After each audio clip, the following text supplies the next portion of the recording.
एक बार फिर से आप सभी को गुड आफ्टरनून। मैं अमित जोहो बुक्स की टीम से आप सभी का आज के वेबिनार में मैं स्वागत करता हूं। सबसे पहले सेशन स्टार्ट करने के पहले मैं आपको ये बता दूं कि ये जो प्लेटफॉर्म है जहां पे इस वेबिनार को हम लोग होस्ट कर रहे हैं, ये जोहो का अपना खुद का एप्लीकेशन है। ये जोहो मीटिंग है जिसके अंदर में आप चाहें तो वेबिनार भी होस्ट कर सकते हैं, या फिर इसके अलावा जो भी आपकी डे टू डे मीटिंग्स वगैरह होती हैं, आप उसके लिए भी इस एप्लीकेशन को यूज कर सकते हैं। आज का जो सेशन है हमारा वो आईएमएस के ऊपर है। आप सभी का मतलब मैं धन्यवाद करता हूं, आप लोगों ने सेशन ज्वाइन किया। मैं उम्मीद करता हूं आज का सेशन आपके लिए बहुत ही हेल्पफुल होगा। इस सेशन में हमारे जो भी अटेंडेंट्स हैं, इनका जो माइक होता है वो आपका जो है ना वो ऑटोमेटिक म्यूट होगा। इन केस अगर आपके कोई भी क्वेश्चंस होते हैं मतलब आईएमएस के रिलेटेड, या फिर कोई भी अगर आपके क्वेश्चंस हैं, तो आपको लेफ्ट साइड में आपको क्यूएनए का टैब मिलेगा जहां पे आप अपने क्वेश्चन पोस्ट कर सकते हैं। हमारी टीम आपको उस पे अपडेट देगी, या फिर सेशन खत्म होने के बाद में हम उन्हें आंसर भी करेंगे। इसके अलावे अगर बीच में अगर आपको कभी भी वॉइस की प्रॉब्लम होती है, या फिर अगर स्क्रीन स्टक होता है, तो सबसे पहले मैं आपको एक रिक्वेस्ट करूंगा कि आप एक बार अपनी स्क्रीन को जो है ना रिफ्रेश कर सकते हैं, अपने ब्राउजर को रिफ्रेश कर सकते हैं, या फिर अगर आपने एप्लीकेशन से ज्वाइन किया है, आप एक बार उसको रीस्टार्ट कर सकते हैं। होप कि वो आपका जो है ना फिक्स हो जाएगा। आज के डेट में हमारे पास में अनुपमा अवेलेबल हैं, जो कि आपको आईएमएस के प्रोसेस के साथ में कंप्लीट एक वॉक थ्रू आपको देंगी। सो बिना एनी कोई डिले मैं इसलिए जो है हैंड ओवर करता हूं अनुपमा के साथ में। Anupama, it's up to you can just take forward. क्यों अमित, आप सभी को मेरा नमस्कार। मैं अनुपमा, जोहो बुक्स की प्रोडक्ट एक्सपर्ट, आप सभी का जोहो बुक्स के लाइव वेबिनार में स्वागत करती हूँ। आज मैं आपसे जीएसटी द्वारा रिसेंटली अपडेट किए गए रिफॉर्म के बारे में बात करने जा रही हूँ, जिसका उद्देश्य सभी टैक्स पेयर्स के लिए इनपुट टैक्स क्रेडिट्स के मैनेजमेंट में सुधार करना है। हम जोहो बुक्स में एक सुविधा के बारे में जानेंगे जो जीएसटी फाइलिंग और रिकंसिलिएशन को आसान बनाता है। यह सुविधा, जिसे इनवॉइस मैनेजमेंट सिस्टम के नाम से जाना जाता है, यह पूरे प्रोसेस को इजी बनाता है। 23 सितंबर को जीएसटी के द्वारा एक नया अनाउंसमेंट आया था, जिसमें आईएमएस डैशबोर्ड के बारे में बताया गया था, और इसमें यह भी बताया गया था कि आईएमएस डैशबोर्ड टैक्स पेयर्स को 1 अक्टूबर से अवेलेबल होगा, लेकिन वे इसमें सिर्फ 14 अक्टूबर से ही एक्शंस कर सकेंगे। आइए पहले आज के एजेंडा पर नजर डालते हैं और देखते हैं कि आज हम किन किन टॉपिक्स को कवर करेंगे। सबसे पहले हम जानेंगे आईएमएस क्या है, आईएमएस कैसे काम करता है, और आईएमएस की अवेलेबिलिटी और स्कोप क्या है। इसके बाद हम आईएमएस के फायदे और टैक्स पेयर्स को इसे अपने बिजनेस में क्यों शामिल करना चाहिए, इस पर चर्चा करेंगे। फिर हम देखेंगे कि जोहो बुक्स में आईएमएस के साथ कैसे काम करे और इस नए प्रोसेस को जोहो बुक्स में कैसे जोड़ा गया है। अंत में हम आईएमएस में आने वाली चुनौतियां पर चर्चा करेंगे, जिन्हें जोहो बुक्स में कैसे हैंडल किया गया है, और कुछ फ्रीक्वेंटली आस्क्ड क्वेरीज भी कवर करेंगे। आइए सबसे पहले समझते हैं कि आईएमएस क्या है, इसका इंपॉर्टेंस क्या है, और आईएमएस में क्या प्रोसेस शामिल है। जैसा कि आप में से बहुत से लोग जानते हैं, आईटीसी से जुड़ी कॉम्प्लिकेशंस ने बिजनेसेस और टैक्स पेयर्स दोनों के लिए चैलेंजेस खड़ी कर दी है। गलत क्लेम्स, डेटा में मिसमैचेस और रिकंसिलिएशन की बारी प्रक्रिया ने अक्सर कंफ्यूजन का कारण बनती थी।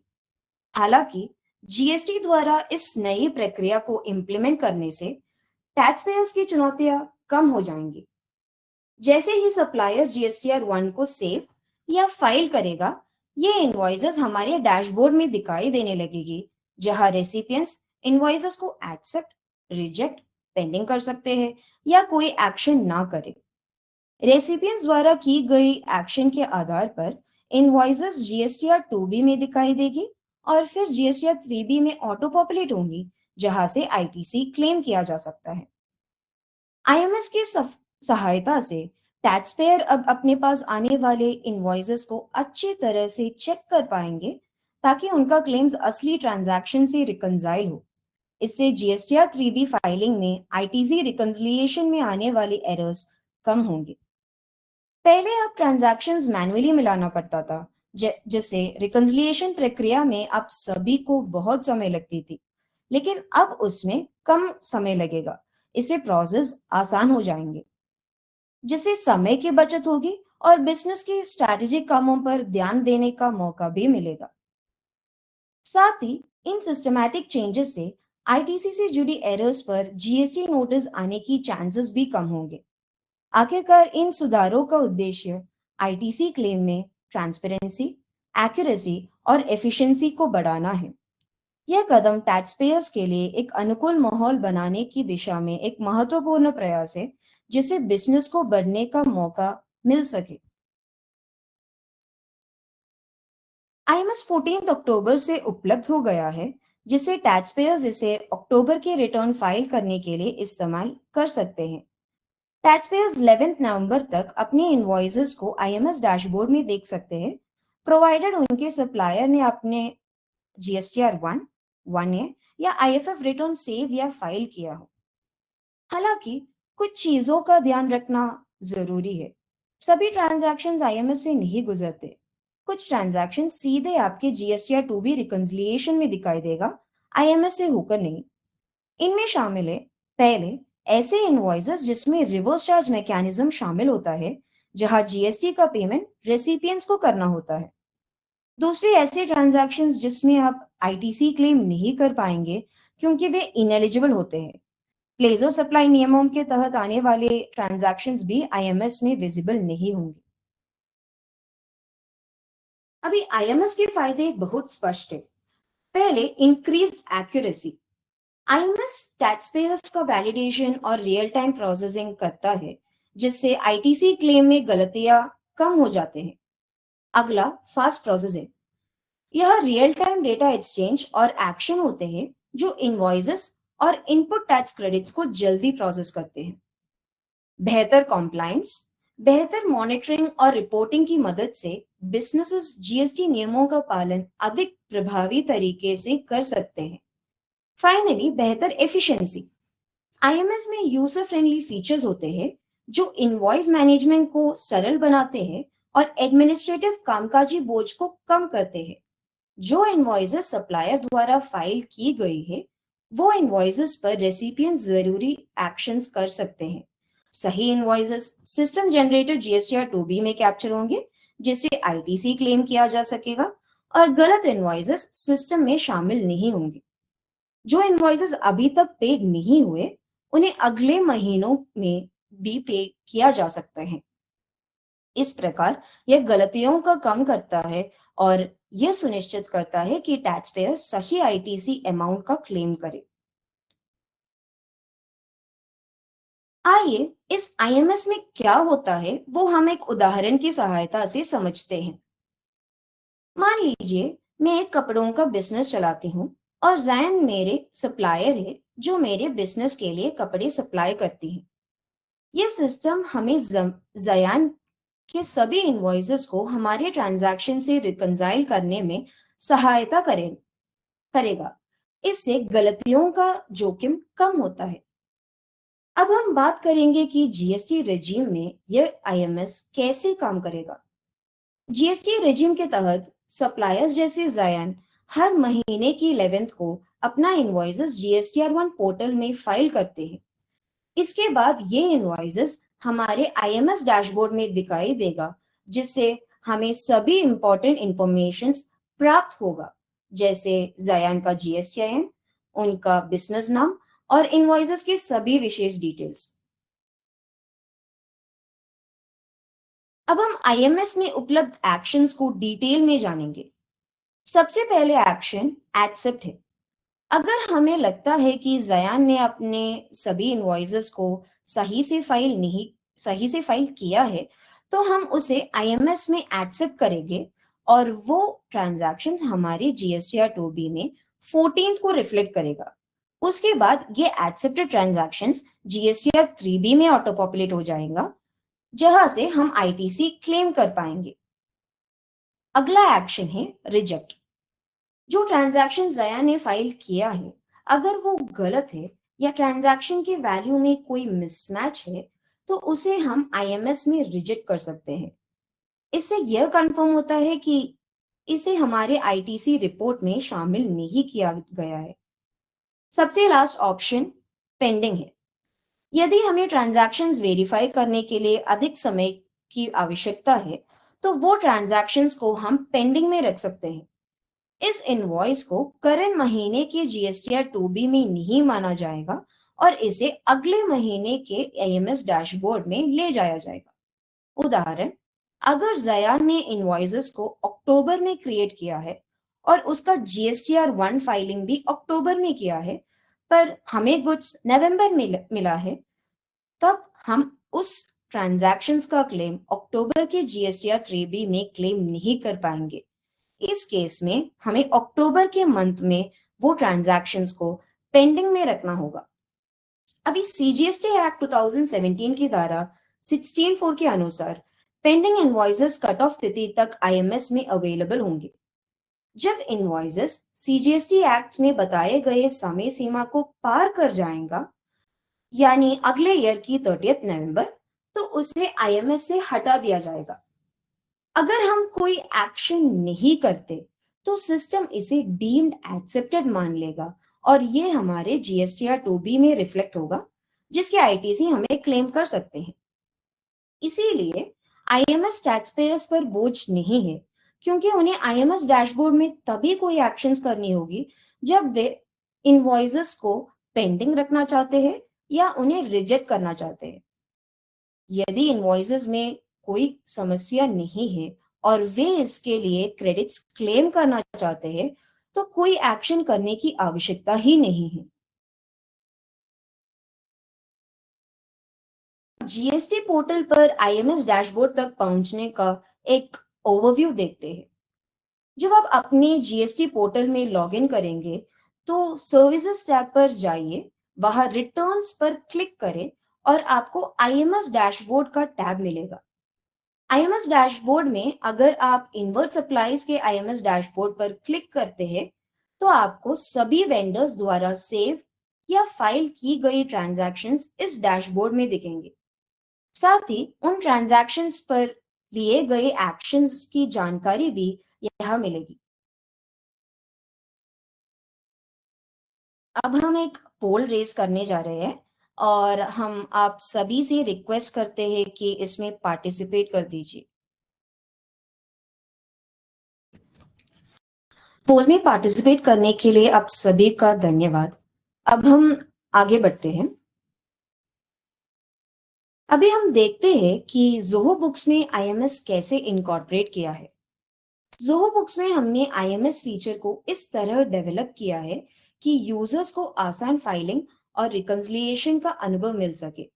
सही तरीके से इस प्रोसीजर को समझने के लिए हम पहले डिस्कस किए गए उदाहरण को लेते हैं, जिसमें जयान मेरे कपड़े के बिजनेस का सप्लायर है।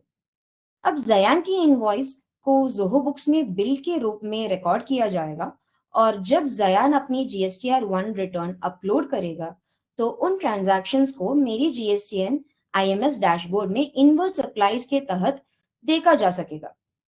अब हम देखेंगे कि ये ट्रांजैक्शन ज़ोहो बुक्स में कैसे फेच और प्रोसेस किए जाएंगे।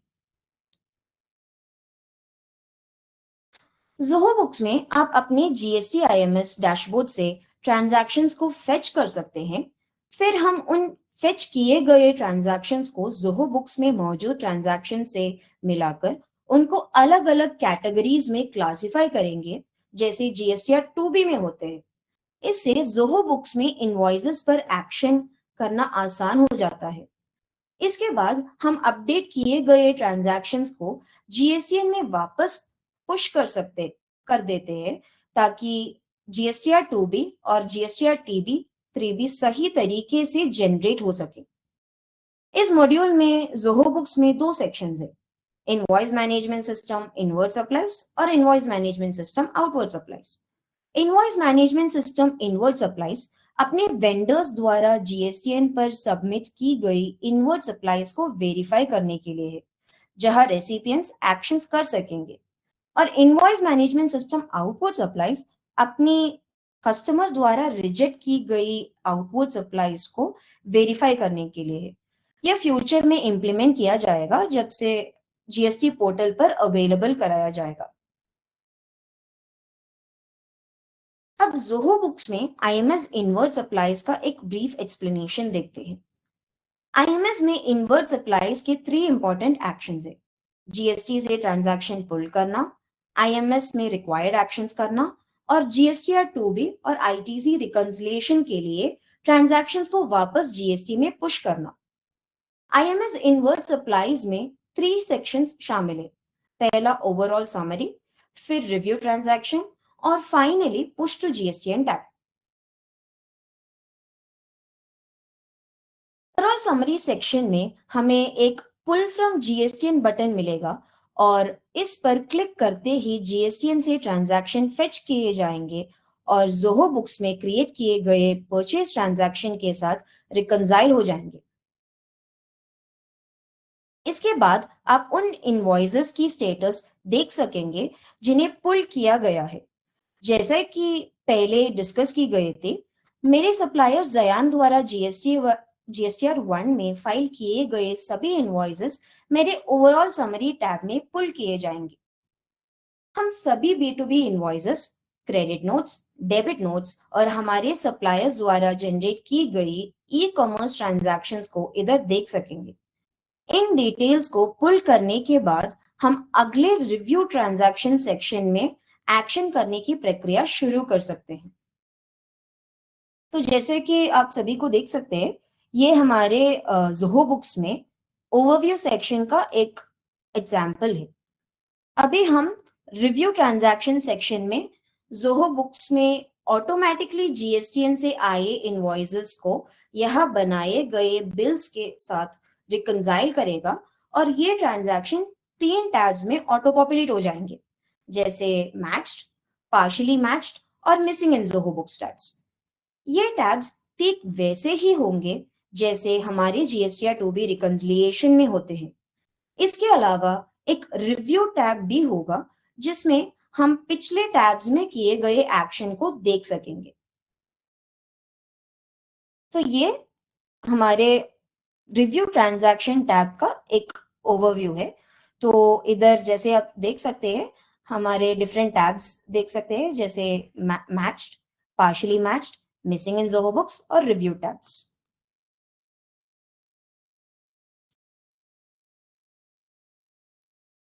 मैच ट्रांजैक्शन में आप केवल एक्सेप्ट और पेंडिंग चुन सकते हैं, क्योंकि ये इनवॉइसेस आपके द्वारा ज़ोहो बुक्स में बनाए गए बिल से मैच करते हैं और जयान की इनवॉइसेस डिटेल पूरी तरह से मेरे ज़ोहो बुक्स में बनाए गए बिल्स से मैच करते हैं। तो वे ट्रांजैक्शंस यहाँ दिखेंगे। मैं इन्हें चेक कर सकते हूँ और इन पर एक्शंस कर सकता हूँ, जैसे कि एक्सेप्ट या पेंडिंग। पार्शियली मैच टैब में आप इनवॉइसेस को चेक करने के बाद एक्सेप्ट, रिजेक्ट या पेंडिंग कर सकते हैं। अगर जयान की इनवॉइसेस में कुछ जानकारी मेरे बनाए गए बिल से मैच नहीं करती, तो वे ट्रांजैक्शंस इस टैब में दिखेंगे। हम अपना बिल चेक कर सकते हैं और अगर हमारे बिल में कोई गलती है तो उसे सुधार सकते हैं और एक्सेप्ट कर सकते हैं या फिर उसे रिजेक्ट या पेंडिंग मार्क कर सकते हैं। अब missing in Zoho books tab की बात करते हैं। यहाँ जो ट्रांजैक्शंस दिखाई देंगे वे ज़ोहो बुक्स में नहीं क्रिएट किए गए हैं, इसीलिए आप इन ट्रांजैक्शंस को केवल रिजेक्ट कर सकते हैं या पेंडिंग मार्क कर सकते हैं। अगर आपको लगता है कि आपने कोई बिल ज़ोहो बुक्स में नहीं क्रिएट किया है, तो आप उसे ज़ोहो बुक्स में तभी क्रिएट कर सकते हैं ताकि वो ऑटोमेटिकली मैच्ड या पार्शियली मैच्ड टैब में मिल जाए। Finally review tab.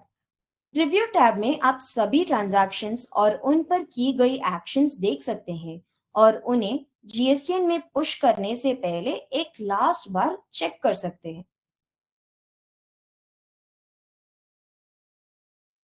आखिर पुश टू जीएसटीएन सेक्शन आता है। इस सेक्शन में सभी ट्रांजैक्शंस जिन पर पहले एक्शन की गई थी उन्हें जीएसटीएन में वापस पुश करना होता है ताकि अपडेट की गई एक्शंस आईएमएस डैशबोर्ड में दिख सके। यहाँ 2 टैब्स होंगे, रेडी टू बी पुश्ड और push tabs. Ready to be push tab में वे इनवॉइसेस होंगे जिन पर जीएसटीएन में एक्शन अपडेट नहीं हुई है और पुश टैब में हम वे ट्रांजैक्शंस देख सकते हैं जिन्हें हम पहले ही जीएसटीएन में पुश कर चुके हैं। Ready to be push tab में एक पुश्ड जीएसटीएन बटन होगा और इस पर क्लिक करते ही ट्रांजैक्शंस को पुश करने के लिए शेड्यूल किया जाएगा। जब ट्रांजैक्शन जीएसटीएन में पुश हो जाएंगे तो हमें एक नोटिफिकेशन मिलेगा और हम उन्हें पुश टैब में देख सकेंगे। साथ ही फेल ट्रांजैक्शन टैब भी होगा जहां हम देख सकते हैं कि क्या कोई ट्रांजैक्शन ज़ोहो बुक से जीएसटीएन में पुश करने वक्त फेल हो गया है। इस तरह आप ज़ोहो बुक्स में आईएमएस फीचर का उपयोग करके अपने जीएसटीएन और ज़ोहो बुक्स दोनों को सभी आईटीसी क्लेम और रिकंसिलिएशन के साथ अपडेट कर सकते हैं। तो अभी हम ज़ोहो बुक्स में आईएमएस डैशबोर्ड का एक क्विक डेमो देखते हैं।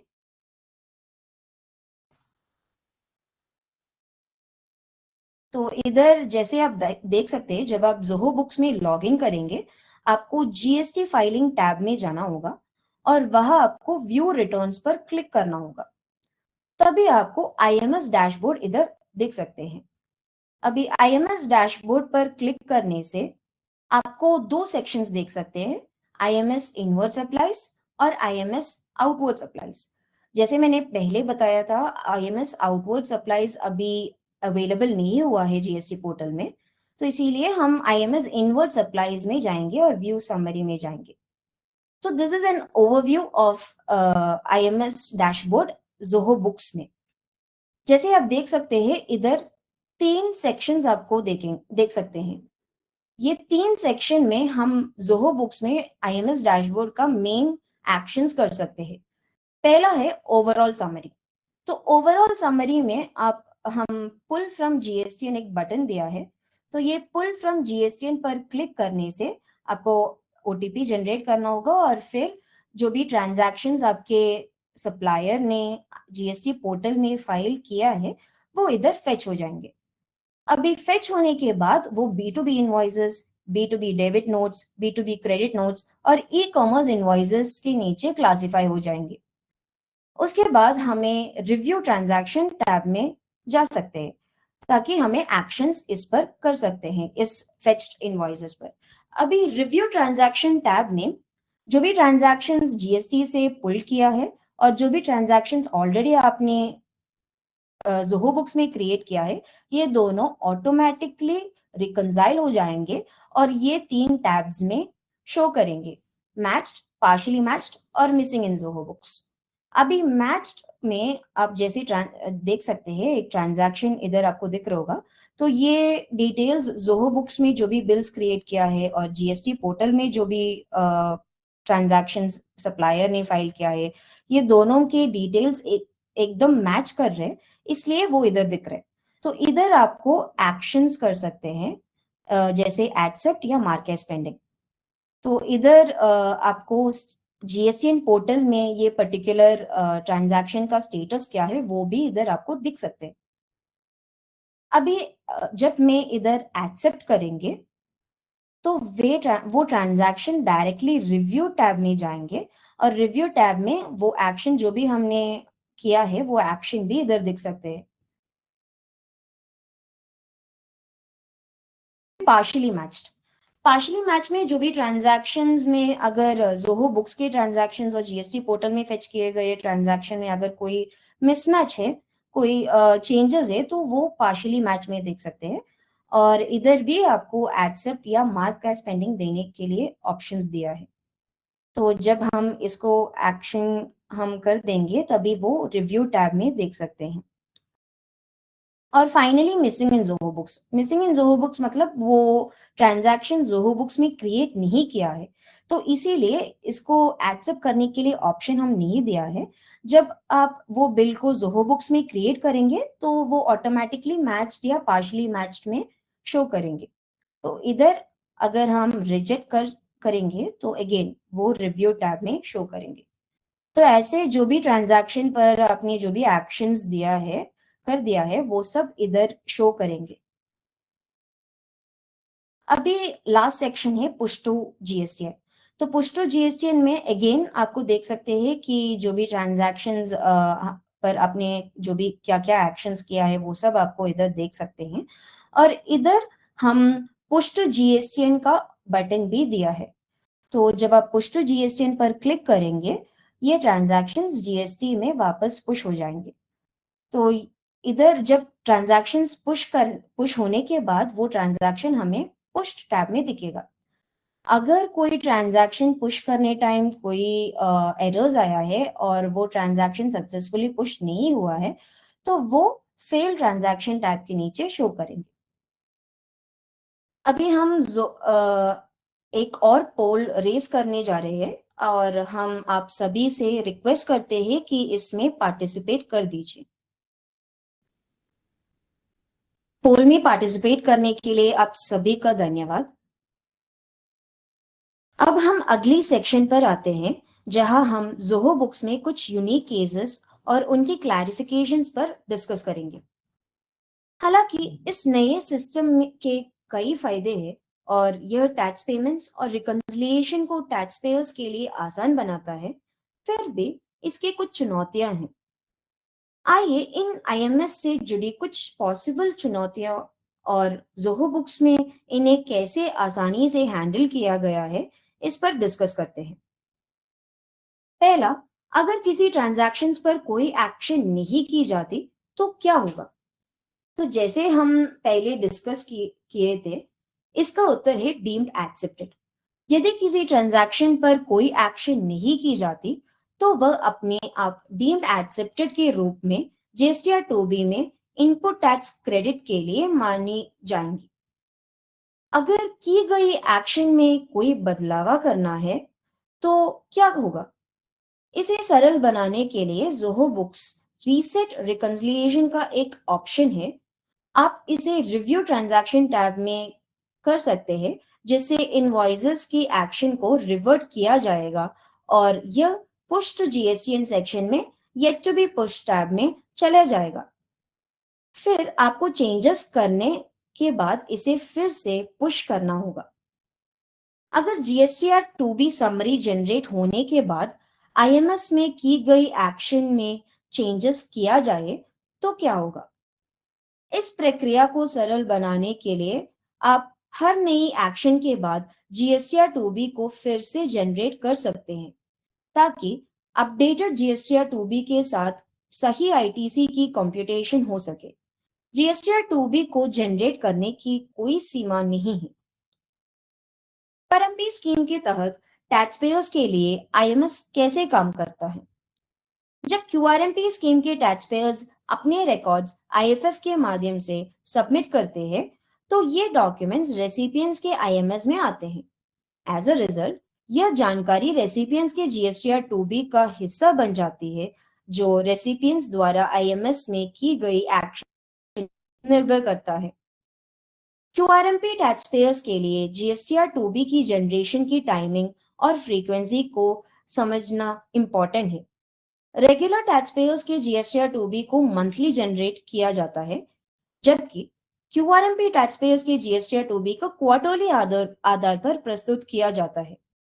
इसका मतलब है कि पहला और दूसरा महीने के लिए जीएसटीआर 2B जनरेट नहीं होगी, जब तक कि यह monthly processing quarterly filing system के साथ मेल ना खा जाए। कौन से ट्रांजैक्शन जीएसटीएन में पुश होंगे? स्पष्टता के लिए केवल वही ट्रांजैक्शंस जिनकी एक्शन एक्सेप्टेड की गई है, वे ज़ोहो बुक्स में पुश करने के बाद जीएसटीएन में पुश होंगे।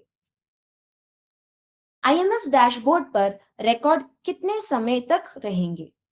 सभी रिकॉर्ड्स, चाहे वह एक्सेप्टेड, डीम्ड एक्सेप्टेड या रिजेक्टेड हो, वे जीएसटीआर 3B के फाइल होने के बाद आईएमएस डैशबोर्ड से बाहर चले जाएंगे।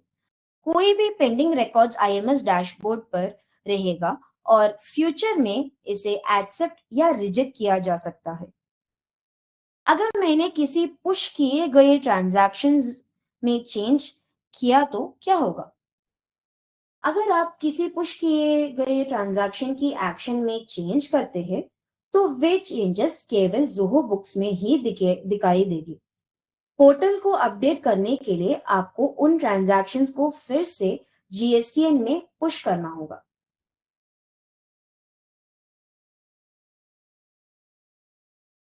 आइए IMS से जुड़ी कुछ फ्रीक्वेंटली आस्क्ड क्वेश्चंस को देखते हैं। IMS की सुविधा किसके लिए उपलब्ध होगी? सभी tax payers including says and says developers IMS सुविधा का उपयोग कर सकेंगे। IMS डैशबोर्ड में कौन-कौन से रिकॉर्ड्स होंगे? IMS डैशबोर्ड में आप सप्लायर द्वारा फाइल किए गए सभी transactions excluding RCM and ineligible transaction इधर दिखाई देंगे और इन्हें जोहो बुक्स में लिया जा सकता है। क्या IMS पर एक्शन करना अनिवार्य है? यह अनिवार्य नहीं है, लेकिन ITC का सही क्लेम करने के लिए अपने सप्लायर के ट्रांजैक्शंस को अपने बिलों के रिकंसाइल करने के लिए IMS का उपयोग करना बेहतर है। अगर IMS में ट्रांजैक्शंस पेंडिंग रखा जाए तो क्या होगा? जो ट्रांजैक्शंस IMS में पेंडिंग रहेगा वह आपको IMS डैशबोर्ड में रहेगा और अगले महीने के रिटर्न्स में ले जाया जाएगा। क्या मैं IMS में किसी ट्रांजैक्शन पर बार-बार एक्शन कर सकता हूं? हाँ, आप GSTR 3B भरने से पहले एक ट्रांजैक्शन पर कई बार एक्शन कर सकते हैं ताकि ITC सही तरीके से कैलकुलेट हो सके। अगर सप्लायर ने अपनी इनवॉइस को एडिट किया और मैंने ऑलरेडी जोहो बुक्स में एक्शन की है तो क्या होगा? अगर सप्लायर अपनी इनवॉइसेस को एडिट करता है तो आप GSTN से उसे पुल करके रिकंसिलिएशन रीसेट कर सकते हैं, फिर एक्शन करें और इसे GSTN में वापस पुश कर सकते हैं। अगर मैंने गलती से एक इनवॉइस को रिजेक्ट कर दिया तो क्या होगा? आप GSTR 2B रिकंसिलिएशन को रीसेट कर सकते हैं और सही एक्शन सिलेक्ट कर सकते हैं। अगर सप्लायर ने रिटर्न नहीं भरा तो क्या होगा? अगर सप्लायर ने रिटर्न नहीं भरा तो वह ट्रांजैक्शन GSTR 2B में नहीं दिखाई देगा। क्या मैं 14 तारीख के बाद भी ट्रांजैक्शंस पर एक्शन कर सकता हूं?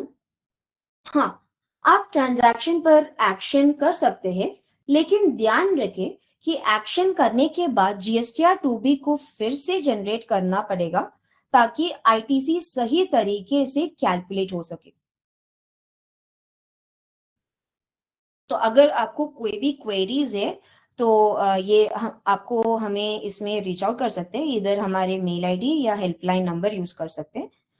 अभी के लिए अगर आपको कोई क्वेरी है तो प्लीज Q&A में डाल दीजिए, हम चेक कर कर आपको आंसर करेंगे। तो मैं उम्मीद करती हूँ कि आप सभी को हमारी सेशन अच्छा लगा और आप सभी जोहो बुक्स में IMS के बारे में अभी क्लियर हुआ होगा। तो अगर आपको और कोई क्वेरीज है तो हमें ये जो भी ईमेल आईडी हम इधर दिया है इधर या हेल्पलाइन नंबर पर आपको रीच आउट कर सकते हैं। तो thank you everyone for attending this session. Thank you.